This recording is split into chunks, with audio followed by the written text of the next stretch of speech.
하나님의 말씀은 다니엘서 구약성경 1231페이지입니다. 1231페이지 구약성경 다니엘서 1장 1절부터 7절까지 함께 저와 여러분이 교독해서 읽겠습니다. 1231페이지 1절 말씀 제가 먼저 읽겠습니다.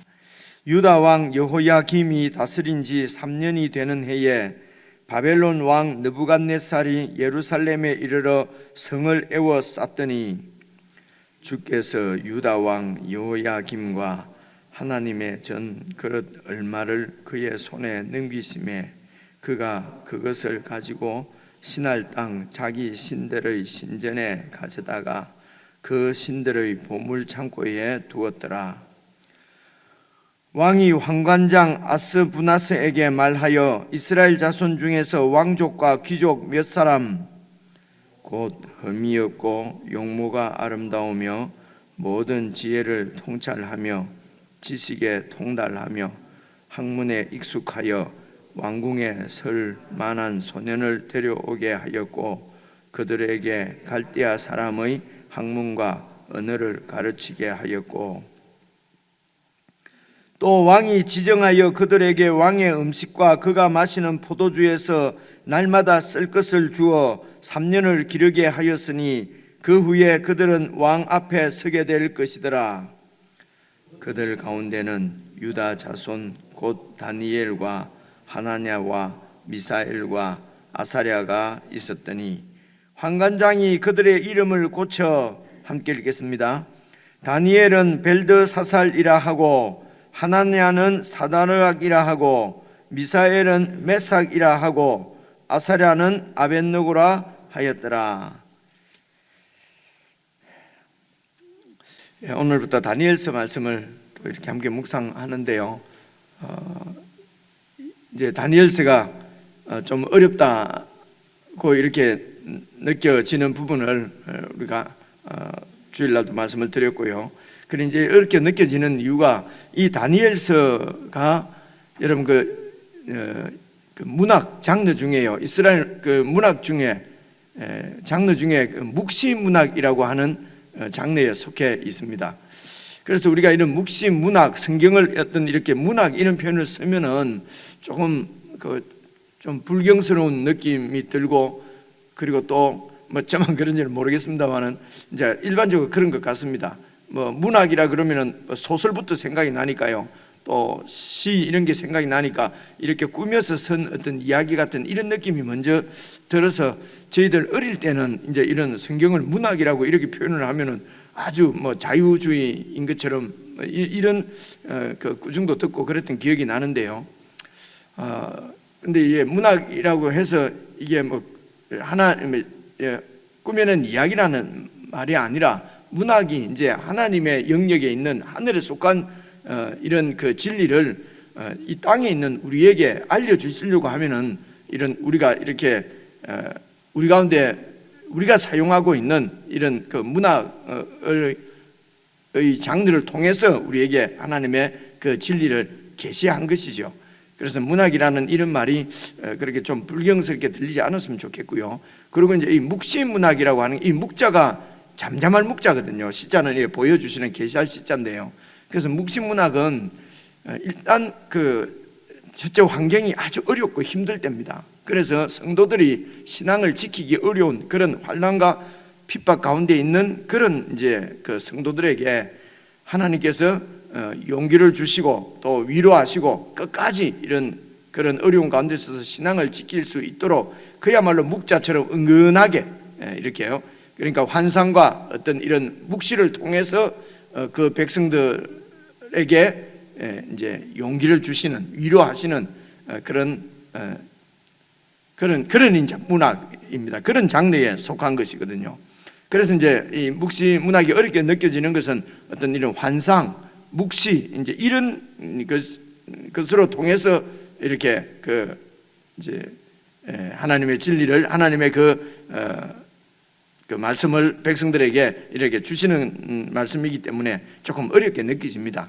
그렇지만은 어쨌든 이 하나님의 백성들이 환난 가운데 이렇게 있는 것이고요. 그런 백성들을 하나님께서 버리신 것이 아니라 하나님의 뜻이 계셔서 그들을 붙드시고 계속 이렇게 지켜가시는 하나님의 뜻을 계시하시는 것이기 때문에 그런 면에서는 그렇게 어렵지 않습니다. 이제 그렇게 해석을 하면은 어렵지 않은데, 이제 이걸 가지고 뭐 이런 사람들이 잘 모르는 정말 그 알아야 될 것은 하나님이 지금도 이 우주의 왕이시고 자기 백성을 지키신다고 하는 이 사실을 보다도 이제 이런 어떤 예언적으로 이게 며칠 날 언제 어떻게 이런 일이 일어나는가, 이제 이런데 호기심이죠. 호기심이 더 이렇게 많은 그런 경우를 우리 인간 세상에서 많이 볼 수 있습니다. 여러분, 신약 성경에서 대표적인 묵시 문학에 속하는 그 성경이 바로 요한계시록입니다.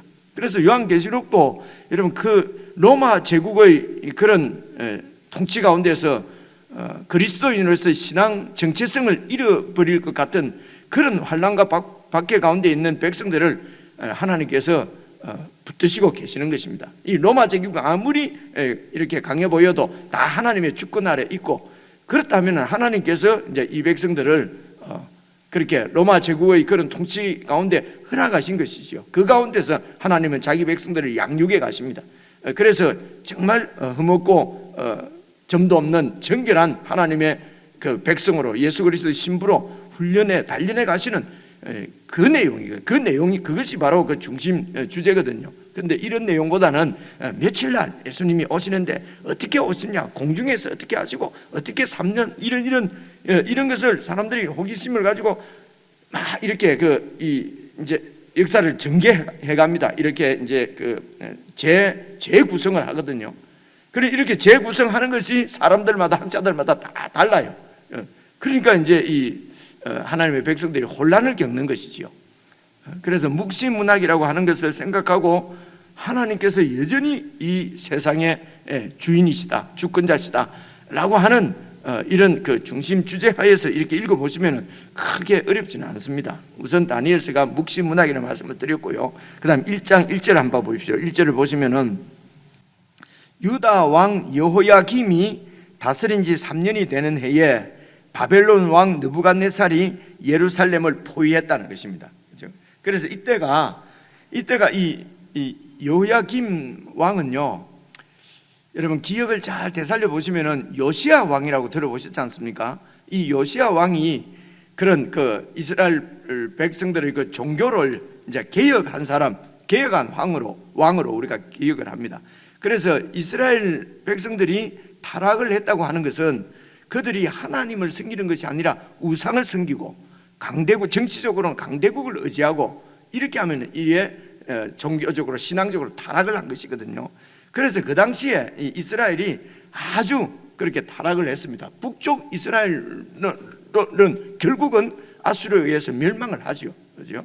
그리고 이제 남쪽의 유다도 아주 그렇게 타락을 했는데 유다 왕은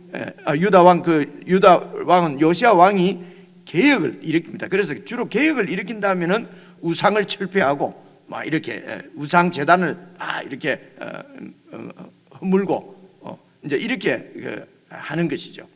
그래서 이 요시야 왕이 그런 왕이었는데, 그런데 정치적으로는 북쪽으로는 이제 그 당시에 지금 메소포타미아 이라크 지역 있지 않습니까? 그죠? 지금 이라크 메소포타미아 강, 유프라테스 강과 티그리스 강이 있는 지금 이라크 지역, 이제 그 지역을 중심으로 하는 데가 이 메소포타미아 지역인데요. 여기에 이제 바벨론, 우리가 잘 아는 바벨론이 있고요. 바벨론 우리가 얘기하는, 사실은 이 지역이 아주 예를 들면 인류 문명 4대 발상지 중에 하나지 않습니까? 그래서 참 이런 학교 다닐 때 여러분 배운 것 같은데 수메르 문화 이런 그러니까 이제 이 인간 문화가 발달했는데 우리 학교에서 배우는 책에서는 이제 수메르 문화가 이제 그게 이전 문화라고 그래요. 그리고 여기에 이제 세워진 나라가 원래 바벨론이라고 하는 나라가 세워졌는데, 이 바벨론 나라가 나중에 여러분 아수르라고 하는 나라에 의해서 이렇게 멸망하게 됩니다. 그래서 이제 바벨론이 이제 멸망을 했는데, 그리고 이 주전 7세기, 8세기 이래 돼서 이 나라가 다시 이제 어떤 영웅이 나타나서 바벨론 나라를 다시 건설을 하는 거예요. 그래서 이때 지금 여기에 나오는 이 바벨론은 그래서 신바벨론 이렇게 얘기합니다. 우리 학교 역사책에서는. 그리고 이전에 이제 BC 한 2, 3천 년 그때쯤에 생겨진 나라는 이제 구바벨론 이렇게 얘기를 하거든요. 그래서 구바벨론이 멸망하고 그리고 이제 아시리아 이런, 그러니까 그만큼 이 세상은 이런 민족끼리 전투를 해서 가장 강한 민족이 그 제일 좋은 땅을 차지하는 거죠. 그래서 이제 아시리아라고 하는 나라가 계속 이렇게 있다가 그리고 이제 바벨론에 또 영웅이 나타나는 것이죠. 그리고 그 영웅 중에 이 느부갓네살 왕의 아버지가 나보폴라살이라고 하는 영웅이 있습니다. 이 사람이 이제 아수르를 멸망시키고, 그때가 BC 한 610년, 609년, 612년 이때 니느웨 성이 멸망하고 이러니까요. 609년이 있거든요. 그래서 이제 BC 600년 정도다 이제 이렇게 생각을 하시면 되는데요. 그때 이제 바벨론이 이제 아수르가 이제 점점 쇠퇴하고 멸망합니다. 멸망하고 그 이라크 지역을 이제 바벨론이 이렇게 다 이렇게 차지하는 것이지요. 사실은 이 바벨론도 그런 바벨론도 한 80몇 년, 84년인가 5년 정도밖에 이렇게 안 갑니다. 80 한 4, 5년 후에 이 이라크보다도 더 동쪽에 있는 게 여러분 지금 이란 있지 않습니까? 그죠? 이란 그쪽 지역에 있는 그게 이제 지금 우리가 페르시아 하는 데가 그러니까 더 동쪽이죠. 그래서 이제 페르시아에 있는 사람들, 페르시아를 이스라엘에서는 동방이라고 얘기합니다. 동쪽이니까요, 그죠? 그래서 이제 이 페르시아, 이제 성경에는 바사라고 되어 있습니다. 바사. 그리고 이 바사 그 북쪽으로 메데라고 하는 나라가 있어요. 이 메데가 큰 나라입니다. 그래서 여러분 아수르, 바벨론, 그리고 메데, 바사 이렇게만, 이게 이제 그 당시 구약 이 다니엘서의 그 지리적인 배경입니다. 크게 어렵지는 않아요. 그래서 이제 여러분 이 메데도 한 나라고 바사도 한 나라인데요. 이제 메데에는 여러분 우리 성경에서는 다리오 왕이라고 하는 왕이 나와요. 그리고 밑에 그 바사 페르시아에는 여러분 잘 아시는 고레스 왕 있지 않습니까? 그리고 이 고레스가 또 영웅이에요. 그리고 이 고레스가 이 메데를 이렇게 이제 거의 무혈을 이렇게 입성해서 메데를 접수를 하고 그렇게 해서 바벨론을 결국 멸망시킵니다. 그리고 이제 페르시아가 이제 동쪽에서 쭉 이 시날 지역이라고 되어 있는데 오늘 말씀해 보면요, 그 바벨론 지역 갈대아 지역이라고 합니다. 그 얘기는 시날은 여러분 이 장에 니므롯 왕 창세기에 나오지 않습니까, 그죠? 그래 그때 이제 그 지역을 시날 지역이라고 했는데 이 지역을 갈대아 민족들이 또 오랫동안 다스렸거든요. 이제 그래서 이제 갈대아 지역이라고 하기도 하고요.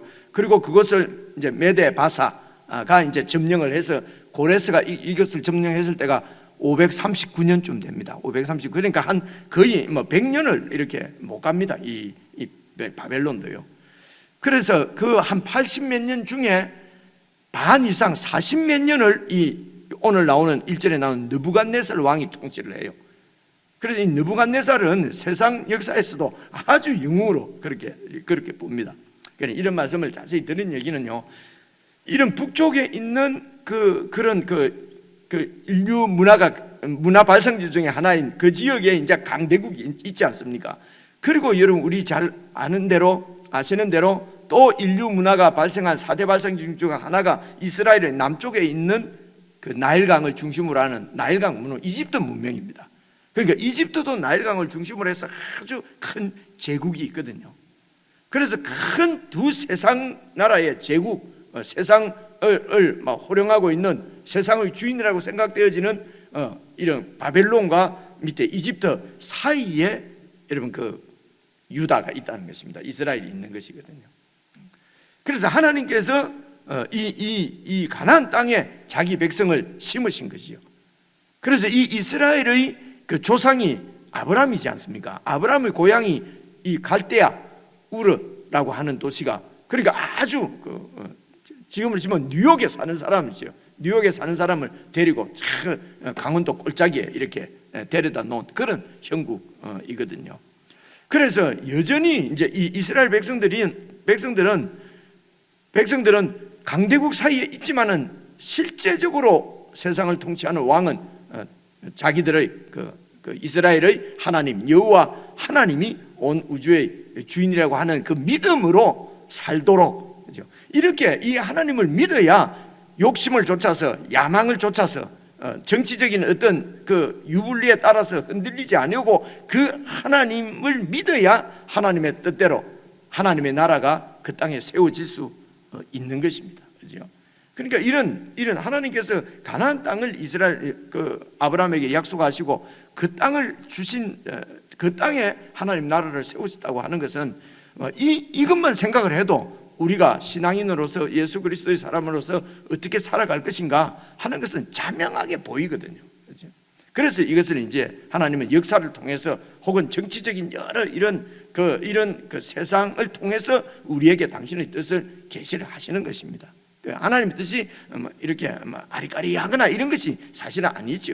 사실은 분명하고 확실합니다. 오늘 하나님께서 당신의 백성들을 이 땅에 두신 것이죠. 이 세상이 어떻습니까? 바벨론 같은 혹은 이런 이집트 같은 도저히 우리가 넘을 수 없는, 요즘 아이들로 보면 넘사벽이라고 그럽니까? 도저히 넘을 수 없을 것 같은 이런 세상의 이런 세력들, 그렇죠? 이길 수 없는 그런 세력 가운데 신앙인들이 좌절하고 낙심하고 어떻게 우리가 신앙을 지킬 수 있을까?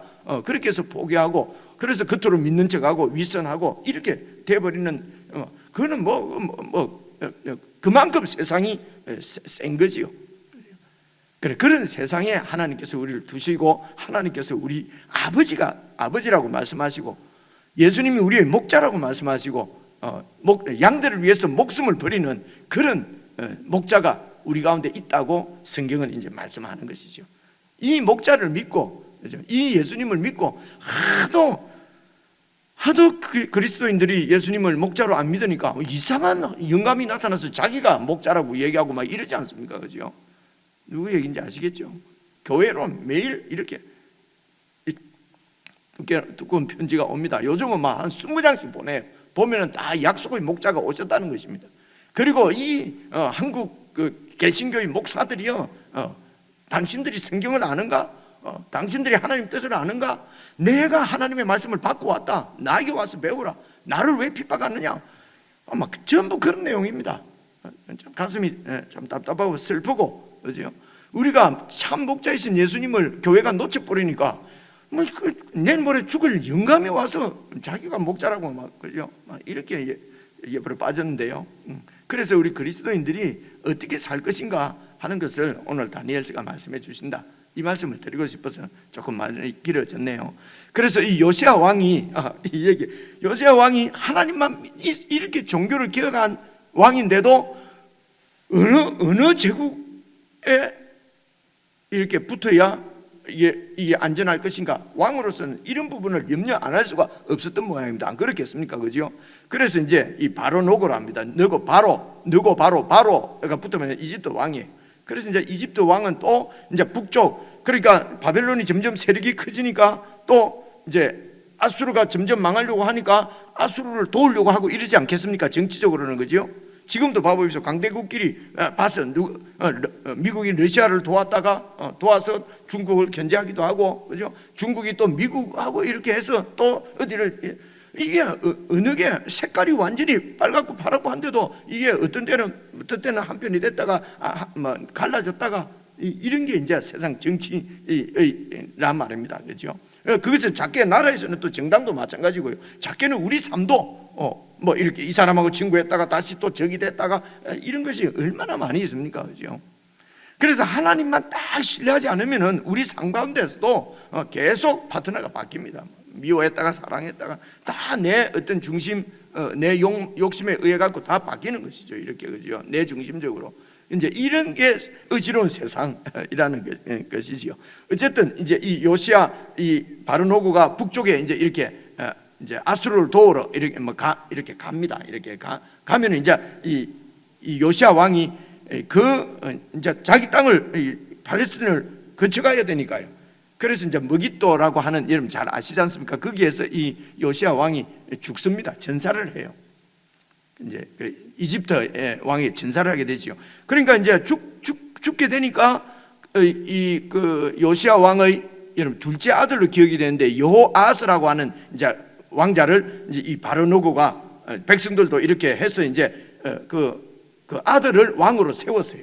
그런데 이 왕이 또 시원찮아요. 시원찮아서 이제 또 이 이집트 왕이 이 아하스를 또 이렇게 폐위시켜 버리고, 그러니까 세상 큰 나라 왕이 작은 나라에 막 왕을 세우는 거죠. 이렇게 지금도 큰 나라에서 작은 이런 나라에 왕을 자기 입맛에 맞게 세우려고 그러잖아요. 그래서 미국은 자기 입맛에 맞는 왕을 세우려고 그러고, 또 중국은 자기 입맛에 맞는 왕. 이게 그때나 지금이나 이 세상 나라는 똑같거든요. 그래서 이제 그럴 때에 이스라엘은 어떻게 해야 되느냐, 이런 세상 가운데서 그리스도인들은 어떻게 살아야 되느냐, 이제 이걸 우리에게 말씀해 주시는 것이라 말입니다. 그래서 이제 이 이집트 왕이 세운, 그다음 두 번째로 그 세운 왕이 여호야김이에요. 그래 오늘 나오는 이 여호야김 있지 않습니까? 그래서 여호야김이 왕이 돼서 다스린 지 3년에 이제 바벨론 왕 느부갓네살이 예루살렘을 포위했는데요. 이제 이때가 605년, 606년. 이게 지금 연도는 이게 연구하는 학자들마다 조금씩 연도가 달라요. 왜냐하면 이게 양력, 지금 우리가 얘기하는 1월 1일 뭐 이 양력하고 그 당시에 여러 제국들이 사용하는 달력 이런 것들이, 이스라엘 나라 달력도 여러분 민간력은 7월, 지금 우리 7월 1일이 정월이고요. 그게 설날이고요. 그리고 또 종교역으로는 여러분 3월 중군, 여러분 아시는 대로 그 6월절 있는 그날이 정월이고요. 이제 오늘 양력으로는 지금 1월이 우리가 1월이고요. 이렇게 달력이 많고 막 이래요. 지금처럼 딱 통일된 것이 아니니까 이 연도 계산, 학자들은 이제 그런 연도를 605년이다, 6년이다 아마 이런 거 연구하는 그런 분들은 그 재미로 살죠. 그런 은사가 있으니까 그 학자 하는 것이죠, 그죠? 그래 학자들이 목회하기가 조금 어렵고, 목회하는 사람이 학자하기가 또 어렵고 좀 이런 것 같습니다. 어쨌든 이때가 605년 이쯤에 여러분 갈그미스 전투라는 얘기 들어보셨을 것입니다. 이것도 역시 이집트가 아수르를 도우려고 이제 올라가서 이제 이 바벨론하고 싸우는 것입니다. 근데 그때 바벨론 왕이 여러분 느부갓네살 말기일 수 있고 나부폴라살 말기일 수 있고, 느부갓네살이 이제 아버지가 죽고 왕이 되었을 그 점입니다. 아주 혼란. 그러니까 이렇게 정치적으로 바벨론이 혼란스러우니까 이제 밑에 이제 이런 또 다른 강대국이 이제 이 바벨론을 치려고 하는 거거든요. 그렇게 해서 갈그미스 이 전투에서 이제 그러니까 이제 여호야김이 이제 이렇게 이집트 왕이 세운 왕이지 않습니까, 그죠? 그렇게 해서 아마 이제 이렇게 합동으로 뭐 이렇게 갈그미스를 친 것 같은데요. 갈그미스 전투에서 이게 이제 세상 역사에서도 이게 나오거든요. 느부갓네살이 크게 이깁니다. 이 이집트가 완전히 져버려 가지고 아주 그때부터 국력이 쇠퇴하고 막 이런다고 그러는데요. 그래서 이제 느부갓네살이 이겼어요. 이겨서 이제 그 다음에 그 세를 몰아서, 그리고 유다가 저 이집트 편이니까 유다를 치는 것입니다. 그렇게 해서 이제 이렇게 이제 포위를 하고, 그래서 이때에 이제 여러분 2절 한번 봐보십시오. 주께서 유다 왕 여호야김과 하나님의 전 그릇 얼마를 그의 손에 넘기심에 그가 그것을 가지고 신할 땅 자기 신들의 신전에 가져다가 그 신들의 보물 창고에 두었더라. 이때는요, 이제 여러분 잘 아시는 대로 고대에는 이렇게 큰 나라가 이제 다른 나라와 전쟁을 해서 이렇게 이기게 되면은 그 나라의 신을 꼭 이렇게 잡아갔어요. 신.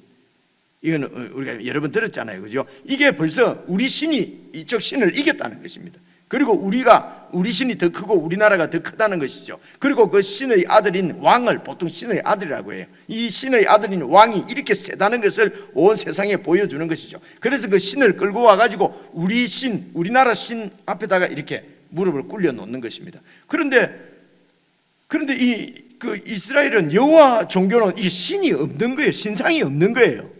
그래서 신전 안에 있는 기물을 가지고 간 것입니다. 이 말은 신을 끌고 간 거나 마찬가지입니다. 이게 이제 세상에서 뉴스 해설을 한다면은 이렇게 여호와 신이 졌다. 그래서 여호와 신이 포로가 돼서 마르뚝 신, 이 바벨론 신에게 끌려가서 무릎을 꿇었다. 그러니까 여호와 신이 아주 창피한 것이죠. 완전히 위신이 다 떨어진 것이죠. 여호와 하나님은 온 세상의 창조주라고 하는데 창조주는 무슨, 그죠? 바벨론 신에게 졌다는 것입니다. 이렇게 뉴스 해설을 할 수 있는 거란 말입니다. 그런데 2절에 보니까 이렇게 유다 왕과 하나님 전에 있는 성전에 있는 정그릇을 누가 느부갓네살에게 넘겨줬냐면 하나님께서 넘겨주셨다는 것이에요. 그죠? 이제 이게 참 이게 이제 어려운 것입니다. 그리스도인들이 세상에서는 여호와가 진 것입니다. 그죠? 아무런 힘이 없는 무능한 신인 것입니다. 그런데 성도들에게 하나님께서는 말씀하시기를 내가 너희들을 바벨론 손에 넘겼다는 것입니다. 왜 그렇습니까? 계속 이스라엘 백성이 하나님을 신뢰하지 않고, 제가 이 말씀 드리려고 앞에 그렇게 정확하게 설명을 드렸는데요, 당연히 하나님을 신뢰해야 될 백성이 눈에 보이는 정치 현실 때문에 두려워서 하나님만 섬기고는 앉아 있을 수가 없는 것입니다. 그래서 애굽에 붙었다가 바벨론에게 붙었다가 그러다가 바벨론에게 이렇게 망한 것입니다.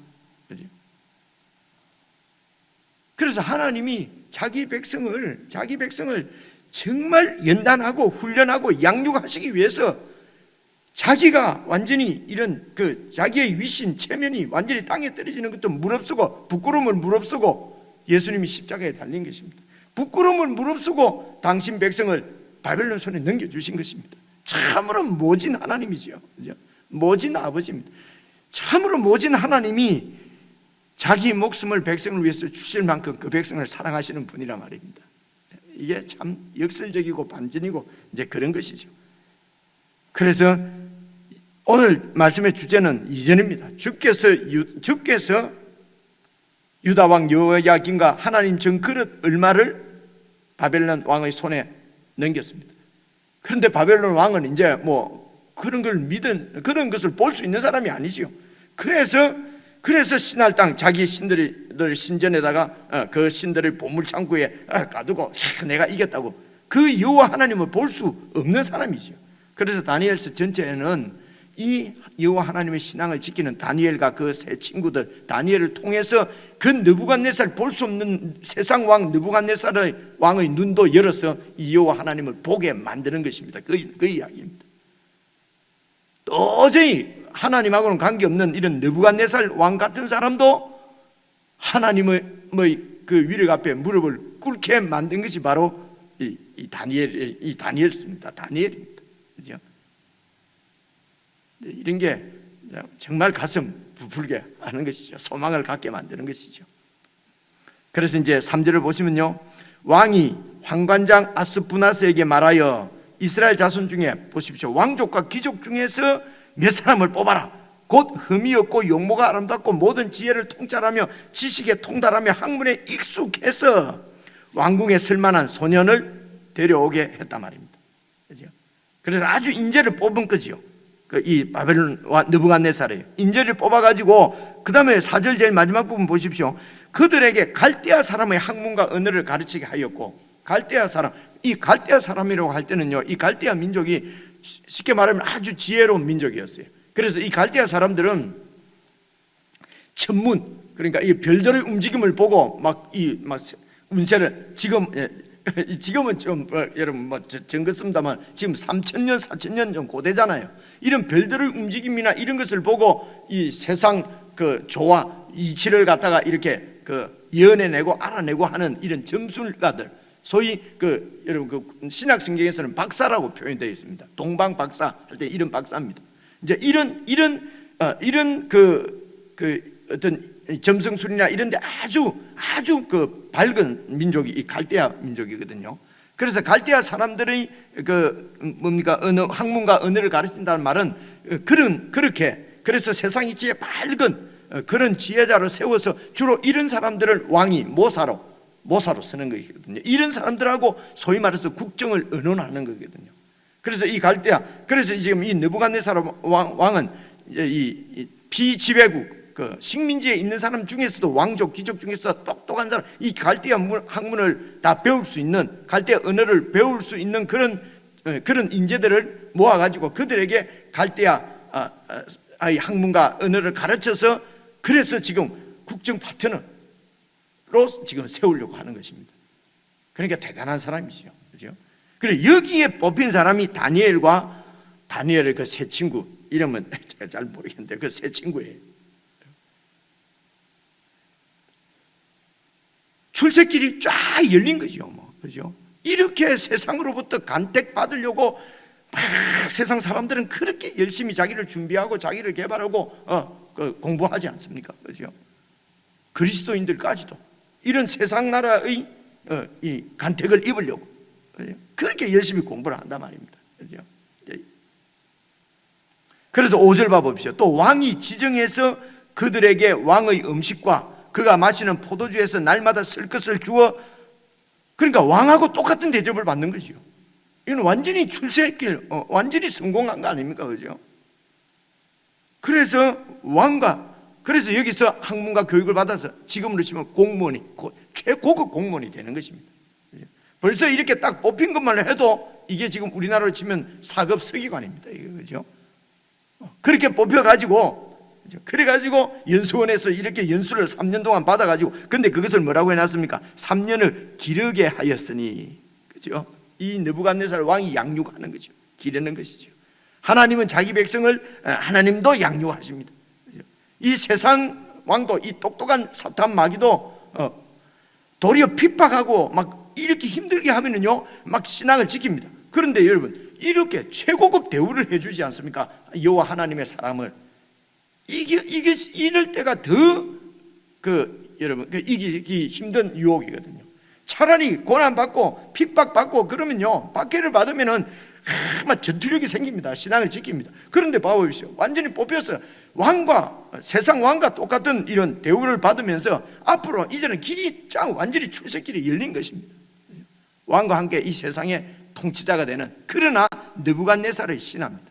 그래서 이런 세상 가운데서 느부갓네살의 신하로 살 것인가, 여호와 하나님의 신하로 살 것인가, 이게 죽느냐 사느냐, 그것이 문제로다.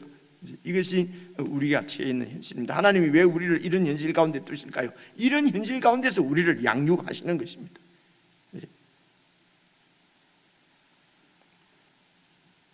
그래서 3년을 기르게 하였으니 그 후에 그들은 왕 앞에 서게 될 것이더라. 고급 공문으로 이제 장관이 되는 것이죠. 6절입니다. 그들 가운데는 유다 자손 곧 다니엘과 하나냐와 미사엘과 아사랴가 있었는데, 근데 이 느부갓네살의 환관장이 그들 이름을 바벨론식으로 고칩니다. 일단 오늘까지입니다. 이제 바벨론 이름으로. 그래서 여러분 여기에 다니엘, 미사엘 하면 이게 여호와 하나님 엘이거든요. 이 이름을 갖다가 여러분 벨드사살 벨 하면은 말뚝신 바벨론 신 이름이 벨입니다. 이런 이름으로 다 바꿉니다. 그죠? 메삭, 아벳느고 이런 게 다 이게 바벨론의 잡신들이에요. 그러니까 이름을 일단 먼저 바꿔버립니다. 여러분 이름 창시 개명한 것이죠. 이름이 이렇게 바뀌면 여러분 일본도 왜 우리를 창시 개명합니까? 민족 혼을 뽑으려고 하는 것이거든요. 그래서 이들도 이름을 바꾸는 것입니다. 그래서 여호와 유대 이스라엘의 혼을 뽑아버리고 거기에 갈대아 이 바벨론의 그 혼을 집어 넣어서, 그래서 바벨론 교육을 시켜가지고 바벨론에 이렇게 인재로 지금 사용하려고 하는 것이거든요. 이게 유혹입니다. 그렇죠? 그래서 이제 이름까지 바뀌었습니다. 이런 다니엘과 세 친구가 이제 어떻게 그래서 이름까지 바뀐 판에 이 여호와 하나님의 신앙을 버리고 느부갓네살의 신하가 될 것인가, 아니면은 그런 가운데서도 신앙의 정체성을 지키며 하나님의 신하로 바벨론에서 살 것인가 하는 이야기를 이제 내일부터 이렇게 하게 됩니다. 여러분 조금 첫날이라서 설명이 길는데요, 1절부터 여러분 개인적으로 다시 읽으시면서 정말 우리가 처한 상황과 또 우리가 이곳에서 어떻게 신앙으로 살아야 될 것인지 잘 이렇게 인도를 받는 묵상의 시간이 되었으면 좋겠습니다. 개인적으로 묵상하시겠습니다.